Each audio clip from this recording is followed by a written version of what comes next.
Ibu, kita lanjut ya.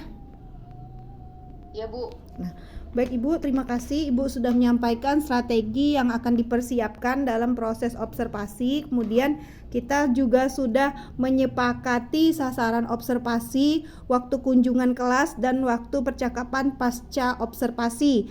Jadi, saya ingin menginformasikan kepada Ibu bahwa saya akan mencatat kegiatan pembelajaran yang Ibu lakukan di dalam kelas nanti saat observasi. Ya, Bu.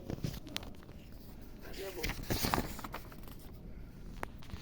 Nah, percakapan ini kita lakukan dengan suasana santai ya Bu, kekeluargaan dan dengan semangat positif. Ya, Bu. Baik Ibu, saya akan menyampaikan kepada Ibu hal yang akan saya observasi pada saat pembelajaran yang berpusat pada murid yang akan Ibu lakukan hari Selasa.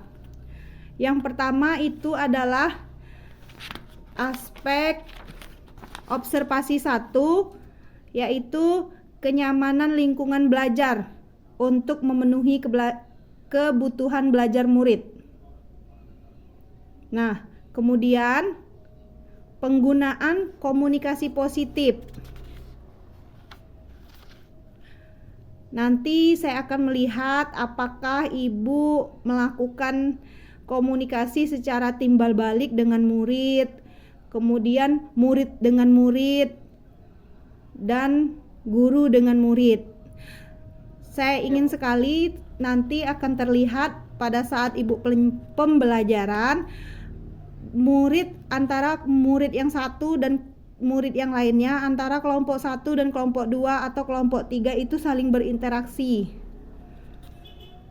Nah, selanjutnya poin yang dinilai adalah empatik. Apakah guru ingin tahu dan memahami sudut pandang murid? Nah, nanti dilihat di situ apakah Ibu berupaya mencari tahu apa yang sedang dikerjakan dan dipikirkan oleh murid Ibu. Kemudian apakah Ibu mendengarkan dengan aktif pendapat yang disampaikan oleh semua murid. Ya, Bu. Nah, di situ poinnya ada nilai 1, 2, 3 sampai 4. Nanti jika Ibu terpenuhi yang saya katakan tadi, berarti diberi skor 4. Kemudian juga hal yang akan dinilai adalah emosi positif.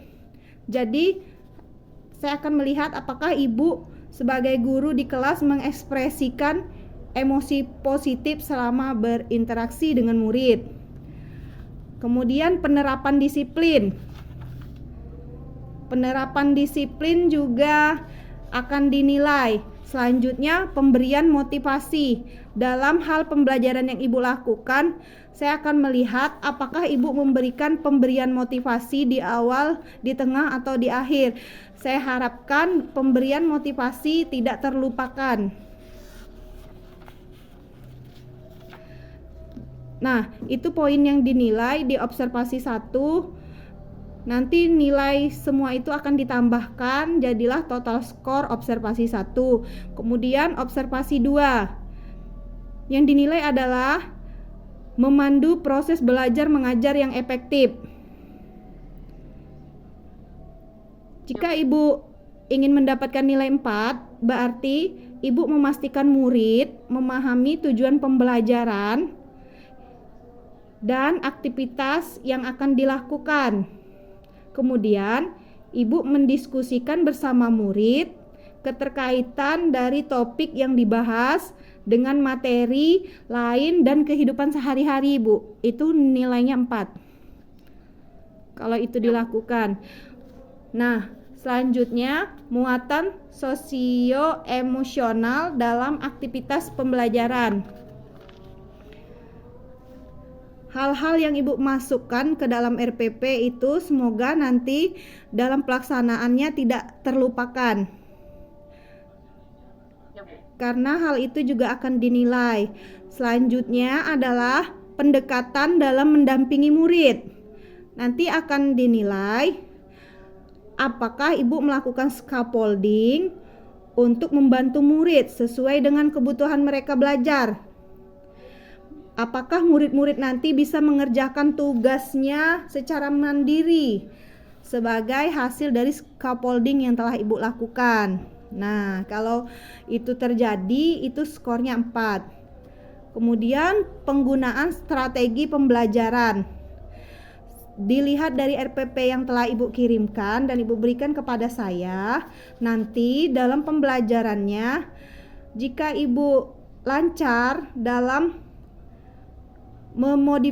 memodifikasi strategi, materi, dan pengelompokan untuk mengoptimalkan kesempatan siswa untuk belajar dan memenuhi kebutuhan belajar mereka. Kemudian siswa Ibu terlibat aktif dan fokus dalam pekerjaannya.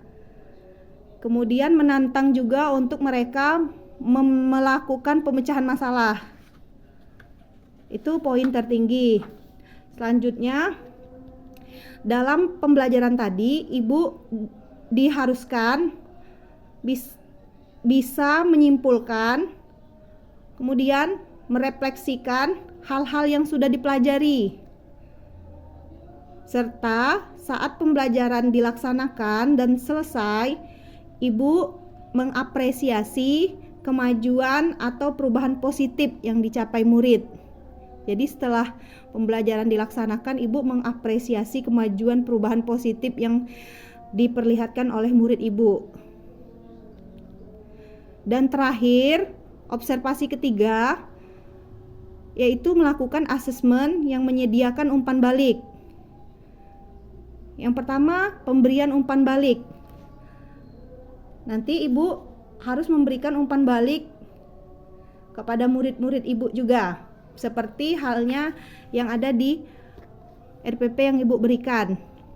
Kadang-kadang saking senangnya kita mengajar, ada hal-hal yang terlupakan. Semoga besok tidak terlupakan. Nah, kemudian saat Ibu memberikan penilaian, asesmen itu, Ibu harus memastikan bahwa murid memahami proses penilaian yang dilakukan.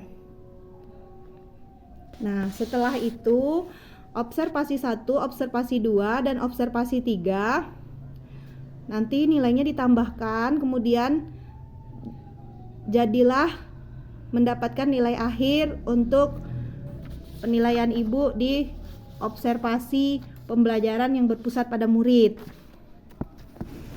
Nah, itu yang bisa saya sampaikan untuk nanti saya observasi di kelas Ibu. Selanjutnya, saya ingin menyampaikan apa tujuan menyampaikan dan menanyakan bagaimana tujuan Ibu dari proses pembelajaran ini, apa yang ingin Ibu harapkan. Baik Bu, untuk kegiatan pembelajaran yang akan saya lakukan, di mana tujuannya nanti yaitu siswa dapat menjelaskan dan menyebutkan bentuk tulang daun dengan benar.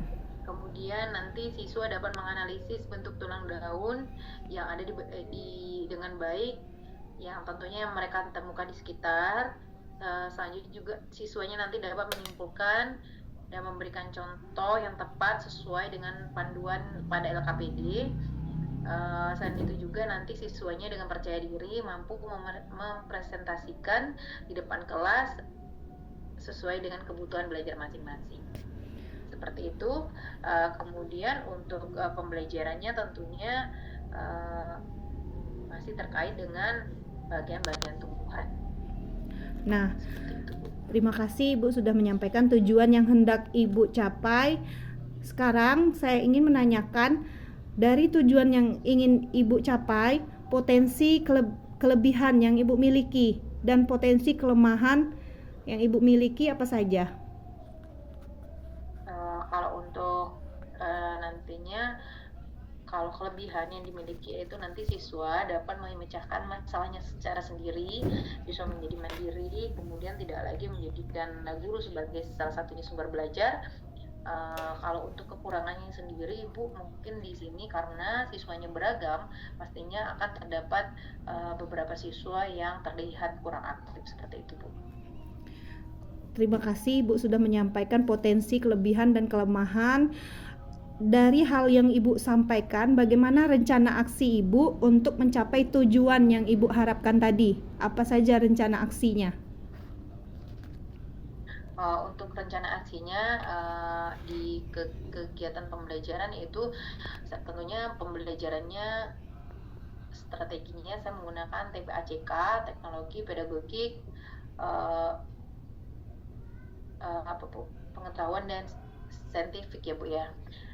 Kemudian nantinya siswa akan dibagi menjadi 3 kelompok dengan gaya belajar tentunya dengan sebelumnya melakukan pemetaan, yaitu dengan melakukan pemetaan berdasarkan gaya belajar siswa, di mana siswa dengan gaya belajar audio nanti akan saya minta untuk setelah kegiatan pembelajaran itu diferensi konten produknya, yaitu menyanyikan lagu tentang bagian-bagian tumbuhan dan sesuai dengan tujuan pembelajaran itu sendiri. Kemudian untuk siswa yang bergaya belajar visual itu nanti akan saya minta untuk mempresentasikan hasil diskusinya, di mana nanti siswanya akan menggali sendiri informasi yang mereka dapatkan dari buku atau dari sumber belajar lainnya. Kemudian untuk gaya belajar kinestetik, peserta didik akan mencari secara langsung di lingkungan sekitar sekolah bagian-bagian jenis-jenis daun tadi, kemudian untuk menempelkannya langsung di karton seperti itu Bu. Kemudian tentunya dengan melakukan penjelasan dan teman-teman nanti di sana mereka akan berbagi informasi. Terima kasih Ibu, bagus sekali rencana aksi yang Ibu lakukan. Kemudian dari rencana aksi tadi, saya mendengar Ibu mengatakan bahwa nanti kita keluar kelas ya Bu ya, untuk siswa yang kinestetik ya Bu ya. Iya. Oh berarti pada saat saya observasi nanti kita ada keluar kelas berarti Bu melihat ini ya tumbuhannya. Iya, jadi kan karena ada 3 kelompok, jadi yang satu mereka menciptakan lagu dengan membuat lagu materinya tentang bentuk tulang daun, terus yang auditory mempresentasikan hasil diskusi dengan mencari informasi dari berbagai sumber. Mereka nanti bisa mempresentasikan. Kemudian untuk yang kinestetik ya tadi Bu, seperti yang saya sampaikan, kita akan keluar kelas, mereka mencari beberapa daun yang ada di lingkungan sekolah, kemudian menentukan ini termasuk tulang daun apa, seperti itu. Oh bagus ya Bu ya, jadi Ibu sudah di lingkungan sekolah Ibu udah banyak tuh ya Bu ya, tumbuh-tumbuhan yang berbagai macam tulang daunnya ya Bu. Iya. Oh bagus sekali pembelajaran yang Ibu rencanakan. Dulu saya juga waktu jadi calon guru penggerak seperti itu, tapi saya bunga bukan tulang daun. Iya Bu. Nah selanjutnya dari rencana aksi yang Ibu akan lakukan, bagaimana nih komitmen Ibu untuk menjalankan rencana aksi tadi untuk sampai kepada tujuan yang hendak Ibu capai? Apa saja komitmen Ibu? Dari komitmen yang akan saya capai yaitu nantinya tentunya pembelajaran yang berpusat pada siswa, kemudian juga yang berpihak pada murid, maksudnya seperti itu. Kemudian melibatkan siswa secara aktif, dan agar tujuan pembelajaran juga tercapai, tentunya saya melakukan pembimbingan kepada semua kelompok seperti itu. Terima kasih Ibu. Semoga nanti dari tujuan identifikasi potensi dan kelemahan, kemudian kelebihan, rencana aksi dan tanggung jawab Ibu untuk mencapai komitmen Ibu dalam mencapai tujuan yang hendak dicapai itu nanti kita terlaksana semua pada saat observasi ya Bu. Ya, semoga Ibu. Terima kasih Ibu atas waktunya. Itu yang bisa saya sampaikan di percakapan wawancara pra-observasi ini. Sampai ketemu lagi di hari Selasa Ibu saat observasi kelas. Terima kasih. Mohon maaf jika ada salah kata. Tetap semangat Ibu dalam pendidikannya. Semoga selalu sehat selalu. Amin ya robbal alamin. Sampai ketemu lagi Ibu. Assalamualaikum warahmatullahi wabarakatuh. Waalaikumsalam warahmatullahi wabarakatuh.